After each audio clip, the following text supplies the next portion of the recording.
चलिए अब हम लोग बोर्ड एग्जाम के लिए ऑब्जेक्टिव प्रॉब्लम्स यहाँ से स्टार्ट करने जा रहे हैं।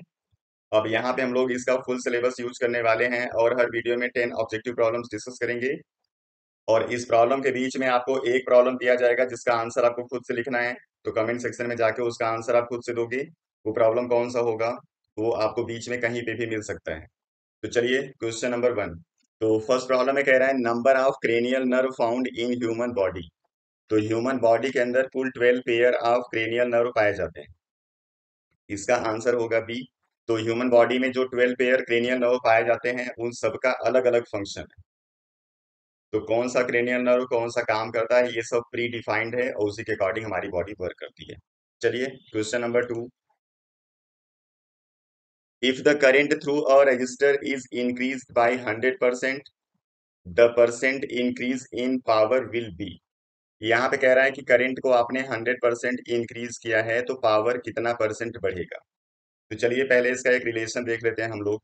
अब यहाँ पे जब भी किसी एक को रिलेट करोगे दूसरे के साथ तो आप ऐसा कोई फॉर्मूला यूज करोगे जिसमें इसके साथ और बाकी जो पैरामीटर्स होंगे वो फिक्स रहेंगे। अब पावर का एक रिलेशन आपको पता है P इक्वल टू होता है V इंटू आई। लेकिन यहाँ पे P और I का रिलेशन जब हम चेक करेंगे तो साथ में आ रहा है वोल्टेज। और ये वोल्टेज फिक्स रहता नहीं है, वो चेंज होता रहता है। इसलिए अब हम लोग इस फॉर्मूले को चेंज करेंगे किसी दूसरे फॉर्मूले में जिसमें कोई ऐसा रिलेशन मिले जिसमें जो थर्ड आपका पैरामीटर आएगा वो फिक्स रहेगा। तो हम इस वोल्टेज को चेंज कर देते हैं ओम्स लॉ के अकॉर्डिंग।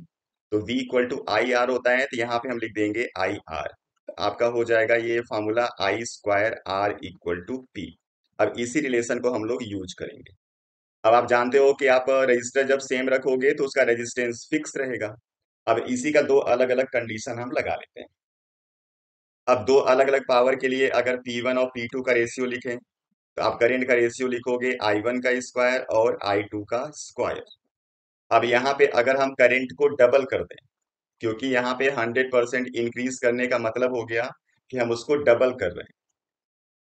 तो यहाँ पे 1 पहले रहेगा करंट, इसका स्क्वायर कर दिया। दूसरे वाले को हमने डबल किया यानी 2, इसका स्क्वायर कर देंगे तो आ जाएगा 1:4। यानी पहला जो पावर था अगर 1 रहेगा तो दूसरा पावर अब आपका हो जाएगा 4। मतलब अब पहले से ये पावर 4 हो रहा है तो कितने टाइम्स बढ़ रहा है? 4 टाइम्स बढ़ रहा है। यानी अगर परसेंटेज में लिखोगे तो आप क्या लिखोगे? 400% ये बढ़ जाएगा। इसलिए इसका आंसर हो जाएगा 400% पावर बढ़ जाएगी। चलिए question number 3। In reaction this which one is oxidising agent. इस रिएक्शन में आपको ऑक्सीडाइजिंग एजेंट सर्च करना है कौन सा है। तो यहाँ पे रिडॉक्स रिएक्शन में आपको किसी एक कंस्टिट्यूएंट से आपको चेक कर लेना होता है सबसे पहले कि उसका रिएक्शन ऑक्सीडेशन का है या फिर रिडक्शन का है। जैसे अगर हम HCl को कंसीडर करें तो HCl का जो कन्वर्जन है वो Cl2 में हो रहा है। और HCl जब Cl2 में कन्वर्ट हो रहा है तो यहाँ से हाइड्रोजन हट रहा है। और हाइड्रोजन का एलिमिनेट होना इंडिकेट करता है ऑक्सीडेशन रिएक्शन को। Means this one is oxidation reaction. और जिसका ऑक्सीडेशन होता है वो होता है रिड्यूसिंग एजेंट। मतलब HCl क्लियर हो गया रिड्यूसिंग एजेंट है। तो इसके साथ जो दूसरा होगा वो ऑक्सीडाइजिंग एजेंट होगा। इसलिए इसका आंसर हो जाएगा MnO2। आप इससे भी रिएक्शन को चेक कर सकते हो। MnO2 MnCl2 में कन्वर्ट हो रहा है, मतलब इसका ऑक्सीजन आप एलिमिनेट कर रहे हो। और ऑक्सीजन के एलिमिनेशन को हम लोग बोलते हैं रिडक्शन रिएक्शन। तो अगर ये रिडक्शन रिएक्शन होगा फिर ये होगा ऑक्सीडाइजिंग एजेंट। इसलिए आंसर MnO2 है। Question number 4। If round green seeded plant crossed with wrinkled yellow seeded plant, the seed produced in F1 generation will be. ये हेरिडिटी से है जिसमें आप generation to generation change observe करते हो। तो यहाँ पे एक राउंड सीडेड ग्रीन प्लांट है जिसका ये दिया हुआ है जीनोटाइप, और एक रिंकल्ड येलो सीडेड प्लांट है जिसका जीनोटाइप ये है। तो अगर यहाँ से आप लिखोगे इसका गैमिट तो जो गैमेट बनेंगे उन सभी गैमेट का जो जीनोटाइप आएगा वो कैपिटल R और स्मॉल y आएगा। दूसरा वाला ये है, इसका जब आप गैमेट लिखोगे तो इसके सारे गैमेट में स्मॉल r और कैपिटल Y आएगा। अब इन दोनों का जब क्रॉस कराओगे तो आपको F1 जनरेशन मिलेगा जिसका कॉम्बिनेशन होगा capital R small r capital Y small y। अब एक भी कैपिटल R अगर आ गया यहाँ पे तो फिर ये हो जाएगा राउंड। और एक भी कैपिटल वाई अगर आ गया तो फिर ये होगा येलो। यानी कि F1 जनरेशन में जितने भी इंडिविजुअल आएंगे वो सभी राउंड और येलो सीडेड होंगे। इसका आंसर होगा round and yellow seeded. Question number 5, the correct relation of radius of curvature of spherical mirror is. अब रेडियस ऑफ कर्वेचर और फोकल लेंथ का रिलेशन आपको पता है, F इक्वल टू होता है R/2। अब यहाँ पे हम लोग क्या करेंगे, यूज करेंगे मिरर फॉर्मूला, क्योंकि ये मिरर दिया हुआ है। तो मिरर फॉर्मूला में होता है 1/v plus 1/u equal to 1/f, जहां f की जगह हम लोग R/2 यूज करेंगे। तो यहाँ पे हो जाएगा एलसीएम u एंड v, ऊपर आ जाएगा u प्लस v, और ये हो जाएगा 1/r/2, इसका 2 ऊपर चला जाएगा। तो u plus v, u v equal to हो जाएगा 2/r। तो यहाँ से जब आप r लिखोगे तो ये हो जाएगा 2uv/u प्लस v। तो ये r का रिलेशन हो गया। ऑप्शन आप चेक कर लो, ऑप्शन फर्स्ट यहाँ पे करेक्ट हो जाएगा। तो इसका आंसर है A. Next problem, acid present in tomato.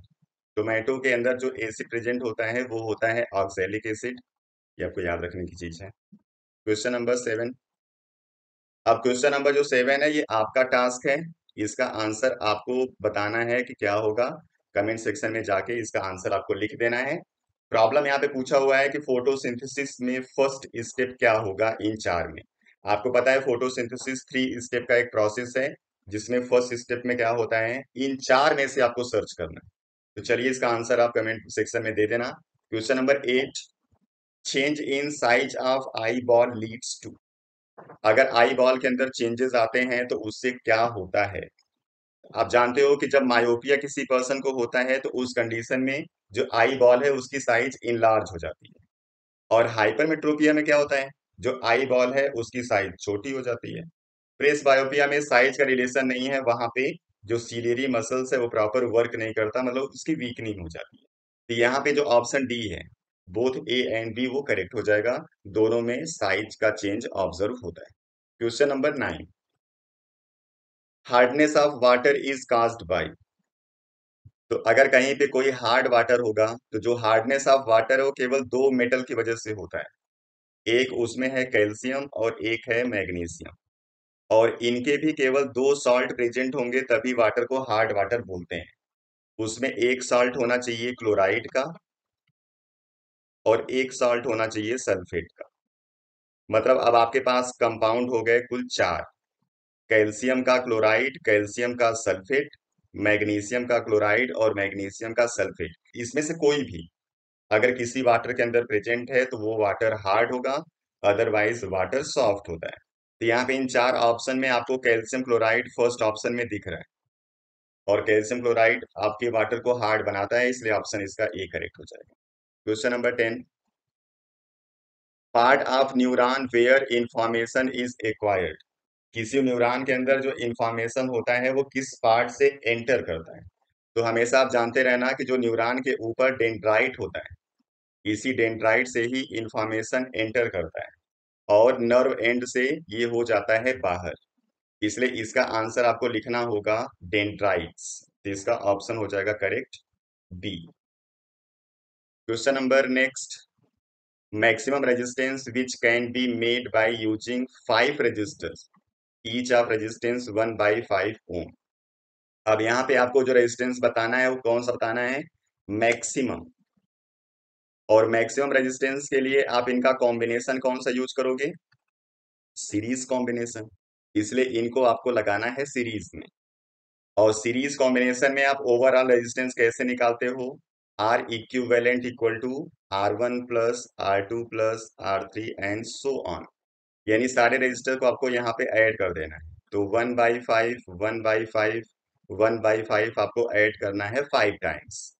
इससे अच्छा है आप 5 से इसको मल्टीप्लाई कर लो, तो इसका आंसर आ जाएगा 1 ओम। तो जो मैक्सिमम रेजिस्टेंस यहाँ पे जनरेट होगा वो 1 ओम होगा, इसलिए ऑप्शन हो जाएगा करेक्ट बी। तो चलिए नेक्स्ट वीडियो में फिर मिलेंगे 10 नेक्स्ट प्रॉब्लम के साथ। आप लोग पढ़ते रहिए, तैयारी करते रहिए। Thank you.